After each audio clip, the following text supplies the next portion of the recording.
What is this thing church about? Why did Jesus even start this thing? What did Jesus say? What did he do? What did he value? And really try to explain and cast vision for what we do here at Freedom Church. Why do we do it? Why do we value it? And go from there. My prayer today is that you would hear from God today, that you would see how God views you, that you'd get a glimpse of how the Father views you as his son and as his daughter. I want to kind of start off by asking the question, have you ever had anything in your life where you envisioned something, maybe it was an event or a conversation or something, but you're like had it planned out in your mind, this is how I expect it to go, and then it just does not play out the way that you wanted it to go. I mentioned a couple weeks ago kind of the viral sensation, the Kiki Challenge. And some of you guys are like, I don't know what it is. I'm going to give you a little bit of insight. It's the thing where they play this song by Drake called In My Feelings, and then the person gets out of their car, and while the car is moving, they start dancing to the song, and the friend sits in the passenger seat and videos them doing this. And we got a video here to show you the Kiki Challenge. Karena maka Gotta be real with it. All right, here it goes. Yeah. Kiki, do you love me? Are you riding? Say you never ever leave from beside me. Cause I want you, and I need you. And I'm down for you always, Kiki. Do you love me? Are you riding? Say you never ever leave from beside me. Cause I want you, and I need you. And I'm down. So, I'm sure he had that played out in his mind exactly how that one should go. It just didn't go out how he expected. He did not see that one coming for sure. You have things where you're just like, hey man, I have it planned out and it doesn't go like you expected. Family vacations, anybody, or you got it. You think this is how it's going to go. Here we are, the beautiful beach of Cancun. We are happy. One of our favorite family photos of myself and Rita. We're laughing and we're smiling, but you want to know what we're saying in this picture as we're looking at each other, as we're holding our two boys really tight? We are never taking them on vacation again. They may not even make it out of Mexico. The resort has a great child care facility. You say some things on that vacation that I had to kind of, am I still a Christian? I don't know. You would think, not our boys, they're so cute, they're so precious, but I am convinced that a lot of that is for survival for some of them sometimes, okay? Yeah, thank you. At least someone, things happen and they don't go exactly how we expect them to go. And this can happen in our lives in some situations. It also happened with Jesus as well. We're going to camp out in Luke chapter 15 today.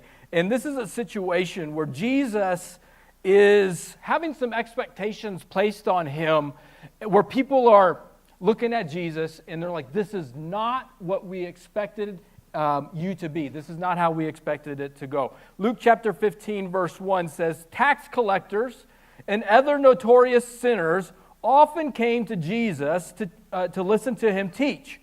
This made the Pharisees and the teachers of religious law complain that he was associating with such sinful people, even eating with them. So you have two complete opposites in the room. You have the tax collectors and sinners, like people are they're just labeled as sinners. I mean, that's kind of weird to me, but it's not like, hey, there's James and Frank. There's like, no, there's the sinners. Tax collectors, if you don't know, they were hated in that time. I don't know anyone writing like Christmas cards to their IRS people, but these guys were like taking their money, kind of cheating them out, so they hated them. Jesus hung out with these guys. But then you had the religious people, the so-called church people who are looking at this situation like, this is not what we would expect of the local rabbi, of the teacher, of this guy who's claiming to be the Messiah. Why do you hang out with such sinful people? It's not how we expected it to go. And then Jesus tells them a story. In this chapter, Luke chapter 15, if you've never read it, to me is beautiful because of the context here, because he tells not just one story to make a point. Not just 2 stories to make a point. He hits them with 3 because I really believe that Jesus wants them, that Jesus wants you and I to understand this one. I want you, Jesus is God. So he's saying, I want you to get my heart. Understand my heart. Why do you hang out with such sinful people? Why do you associate with such sinful people, Jesus?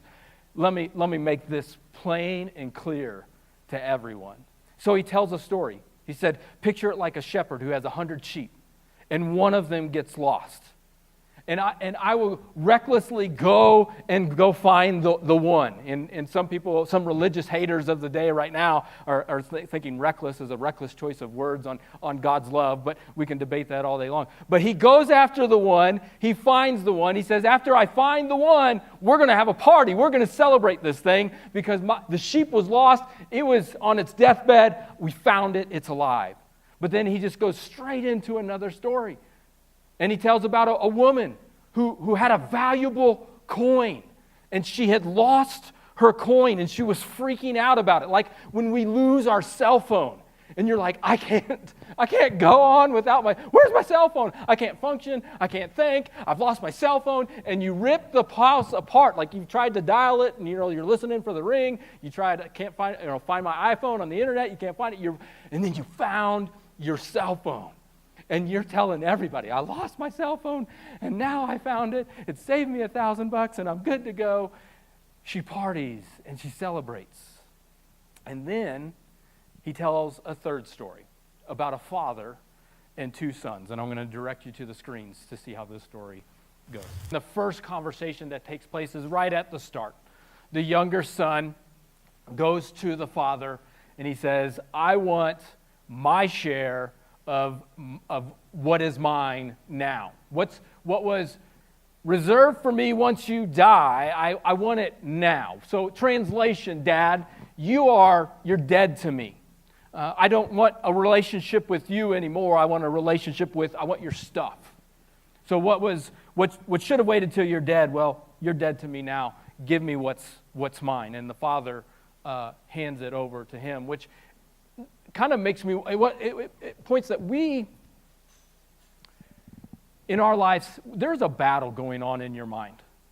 We don't give the context of what's going on with the younger son, but he thought something. Something was going on with him and the father, and whatever he wasn't getting, I'm going to go elsewhere and get what I need. And there's battles that you and I face. And I want to give a quick promo to the next coming weeks because we're going to start a new series next week. And we're going to take a look at the things that are taking place in our minds. Things like shame, things like anger, things like temptation, things like anxiety and depression, and things that are coming at us. Because what we think so many times drives what we do. And he thought something, and so he went and he did.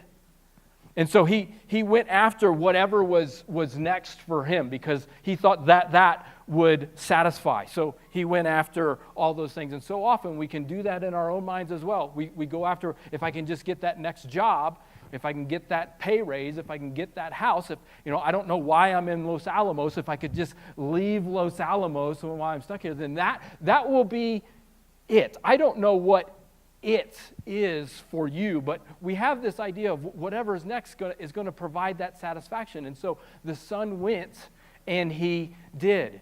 And he went after more, and it just left him empty. He went after fun, and he found out that fun never left him filled. He went after what he thought would satisfy, and it left him starving.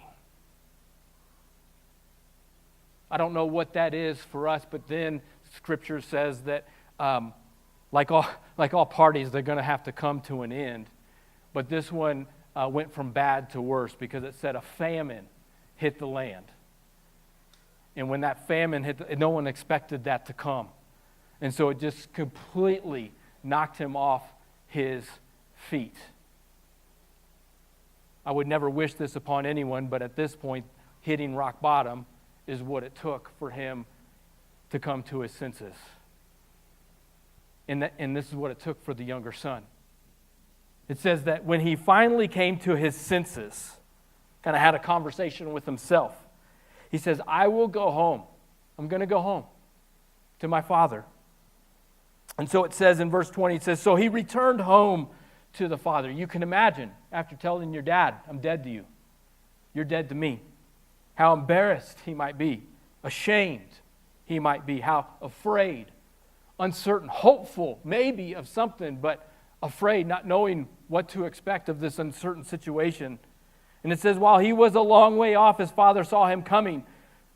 Filled with love and compassion, he, the father, ran to his son, embraced him, and kissed him. Which brings us to the second conversation with the father in this story, because you can imagine the son's confusion. He had rehearsed this before. And you and I, we have critics in our lives. We have some haters in our lives. We have maybe some. If the religious people were writing this story, they probably would write it a little bit differently. It would probably be the father from a long distance saw the son, filled with anger and rage, ran towards him. And when he got to the son, the father decked the son, knocked him down. And while he was down, kicked him. And the son, because he had rehearsed this, knew it might go, Dad, I'm sorry. I've sinned against you. I messed up. I messed up, Dad. I'm sorry. You're right. You messed up. You've insulted me. You've embarrassed our family. You blew everything. You're a disgrace. If you wanted help, you should have come back sooner. And oh, by the way, you show your face here again, I'm going to remind you of everything you've done. Get out of my sight.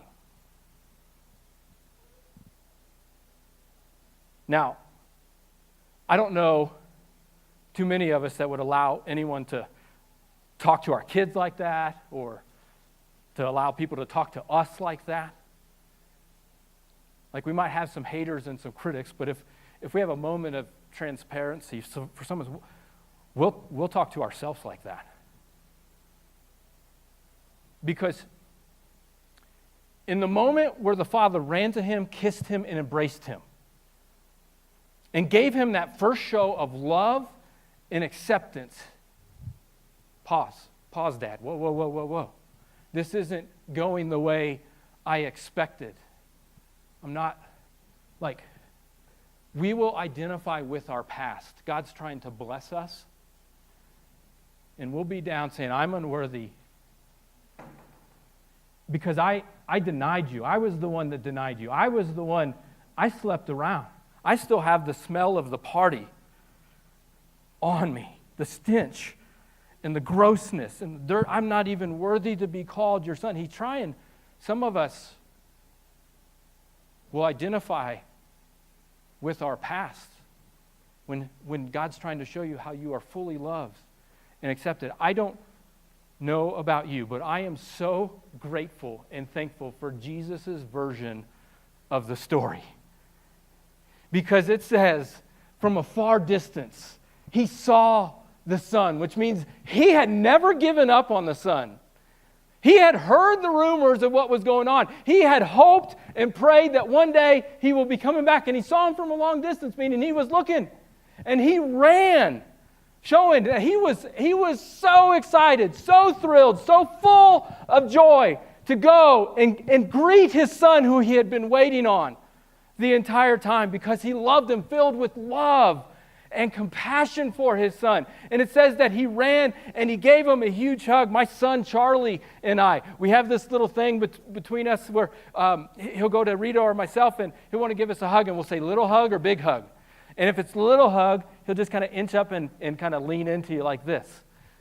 But if it's big hug, he'll back up as far as he can until he can't touch anything else. And we'll be like, big hug. And he comes running, and he jumps into our arms, and we love it, and we hug it out, and it's awesome as a dad. But this isn't the son running to the dad.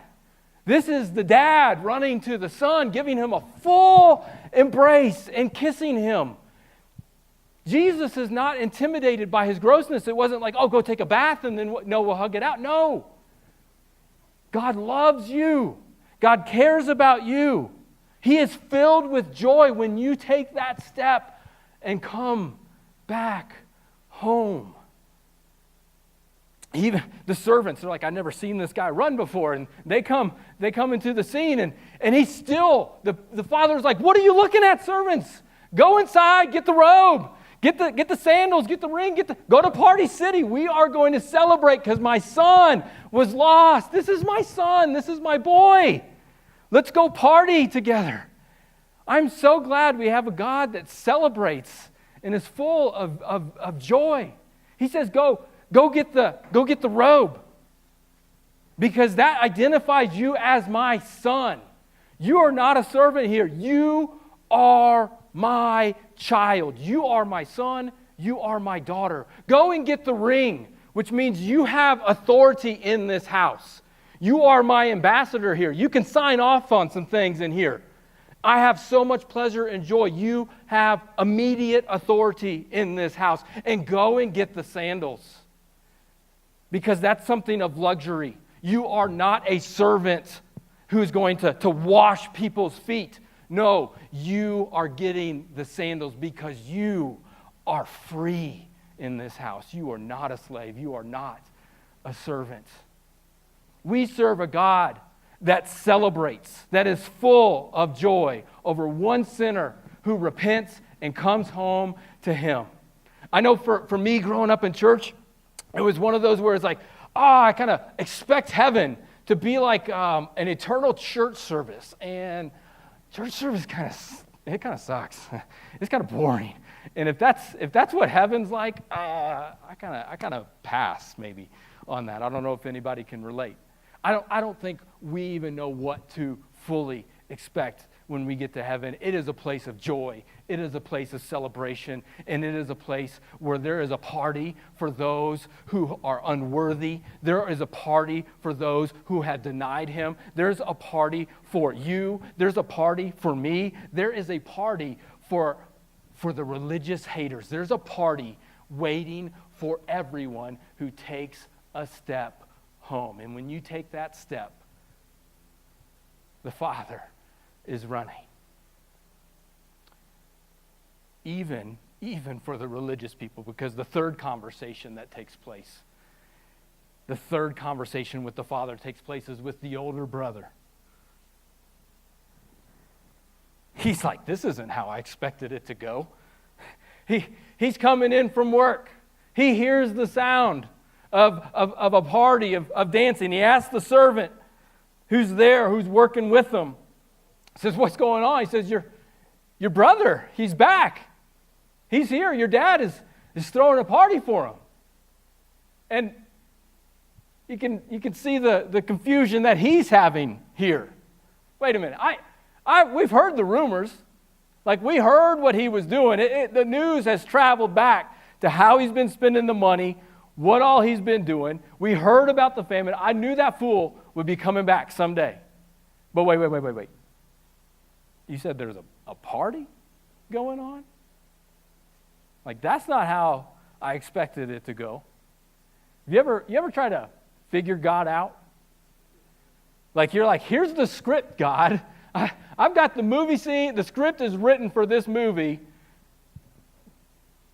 but you're not reading it. What's going on here? And the more we hold on to our movie script, the more we try to make God subject to our expectations, the more frustrated you're going to be. You just need to hand him the script. He never came to read your script. He never came to be subject to your expectations.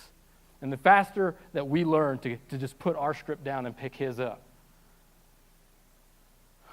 the more better it's going to be. He held on to his script, and he got frustrated. He's really frustrated. I don't know where you're at with God right now. You might be in a season of frustration with God, but it's fine. I will tell you that. If you're here today, it's fine. You're human. You're human. And God knows, and he still loves you, because for the second time in this story, the Father pursues. The Father pursues after the Son, and he comes out to the Son, and he begs him to come into the party. But by this time, the son he hasn't let go of that frustration, and it's anger now. He's angry with the father, and he lets him have it. He says, all these years, I've served you, I've done everything you've asked me to do. Not once did you throw me a party. And this fool comes in. He says, your son, not even my brother, your son. He comes in, walking in, and you're going to give him a free pass for all of this. Are you blind? What is going on here? This makes no sense. You're not reading my script. And then the father says, dear son, I think filled with the same love and compassion that he had for the younger son. It says, look, dear son, you have always stayed by my side, and everything I have is yours. He gives him a word. You ever need a word from Jesus, a word from God? Sometimes it's not what you want or what you expect. Basically, he tells him, hey, you've had access the whole time to the party. But you've been working. You've been too busy to come in. You would have never come in because you were always trying to earn it. You're trying to earn my recognition. He let him know, I didn't come to read your script. And I'm not subject to your expectations, son. So many times, when God is working in our lives, He's not trying to change your circumstances, because the party was still going to go on whether the son entered or not. But He'll give you a word if you're listening. He'll give you a word if you're open to it, to change your perspective in your circumstances. And both times, when those sons came to the father, or when they had that conversation with the father, He's not changing the circumstances. You're still my son. He's trying to change their perspective and saying, come into the party. Come home. There's a celebration here. And that's exactly what the father is doing. Now, most of us, if we've grown up in church or we've heard this story a lot, there's usually a title to this story. If you know it, you can say it. It's called the story of the what? Prodigal son, right? But no, do you know what the word prodigal means? Do you know what the definition of the word prodigal is? It does not mean wild living. It does not mean like going and partying and drunkenness and prostitution and just going crazy. Prodigal means lavish. Definition of prodigal is luxurious. And a quite twist in the story that you don't expect. This story is not about the sons. Jesus, why do you hang out with sinners? Why do you associate with those people? Because I'm trying to tell you a story about a prodigal father who is the most luxurious and lavish person in this whole story, who is showing them how much he loves everyone and wants to have a party and a celebration and a relationship with everyone.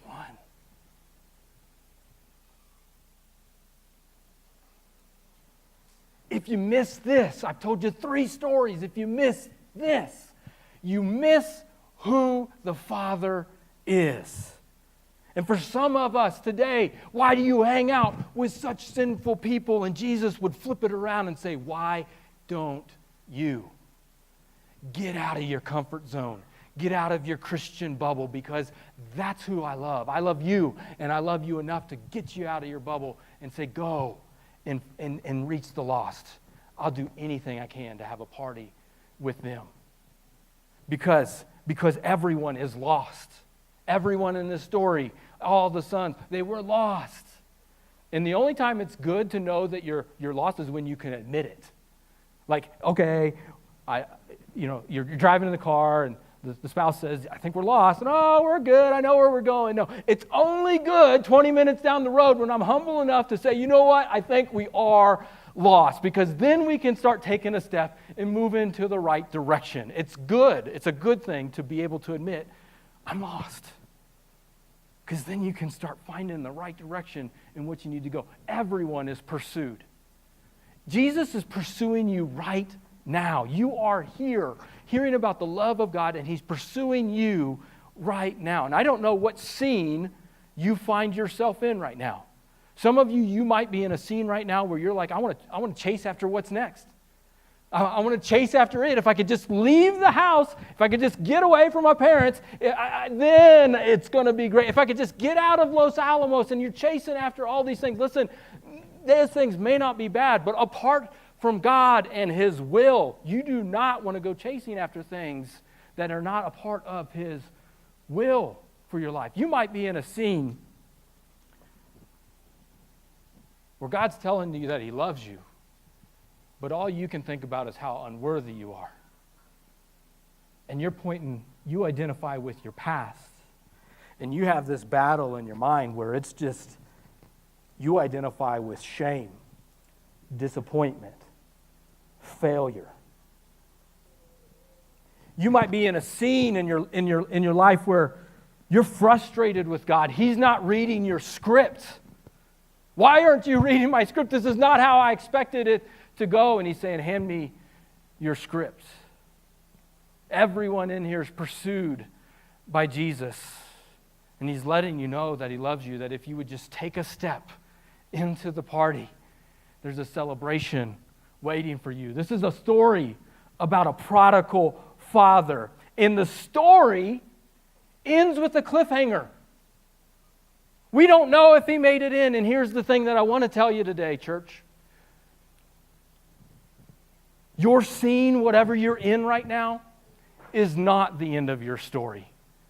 God has such great plans for you. You are His child. You are His daughter. If you are here today, your scene is not the end of your story. The chapter doesn't end at chapter 13. There's more to go to it. But Luke leaves you hanging. Jesus, He tells the story and He leaves you hanging because He's like, what are you going to do next? What's your next step? Are you going to stay where you're at in this scene, or are you going to get up and join the Father for the party that He has for you? Everyone is lost. Everyone is pursued. Everyone is loved. Scripture says that God demonstrates His own love for us in this, that while we were still sinners, while we were still gross and nasty and smelly, enemies of His, He died for us, which means you have value. You want to know how you determine value? Value is determined by the price somebody is willing to pay. You might look at a piece of artwork and say, that's a piece of junk. I wouldn't pay 50 cents for it. And someone else would look at it and say, I'm going to pay millions of dollars. Well, there's a party in your name that God is throwing on for you in your name. And you want to know the price on that party? It was a high price. God paid His own life for it, for you and I to join in on this party, to welcome and to welcome the presence of God in our life, and understood that you are loved, that you are accepted. And He wants to have a party. You say, how do I come into the party? Very simple. At Freedom Church, we just say, you take your next step. You just, whatever God is calling you to do, as Rita was saying, hey, I had a next step, and it was to go pray for that woman. If that's your next step, go and do it, because blessing's on the other side. For some of you, that's your first step. Scripture says, if you believe in your heart and confess with your mouth that Jesus Christ is Lord, that you will be saved. That's the first step. You want to know how Christians have celebrated taking that step? Ever since the beginning of Christianity, how do Christians celebrate taking that first step? Baptism. Doesn't save you. It's not baptized and then get saved. It is always, they got saved, and then they said, Jesus is the Lord of my life. And they have celebrated ever since the beginning by getting baptized. Someone in here today, you may be saved, but you've never been baptized, and you need to take that step. We'll get a tank in here, and we will celebrate like crazy if you want to take that step. There's no shame. My heart as a pastor is that we don't leave here stuck in the scene, but that we would take next steps and we give God the glory for whatever he is doing. That's how you celebrate with God. Let's all stand for closing prayer, and we'll sing a song. And as we do, I just want to invite you into a moment of response, a time of invitation with everybody's head bowed and eyes closed.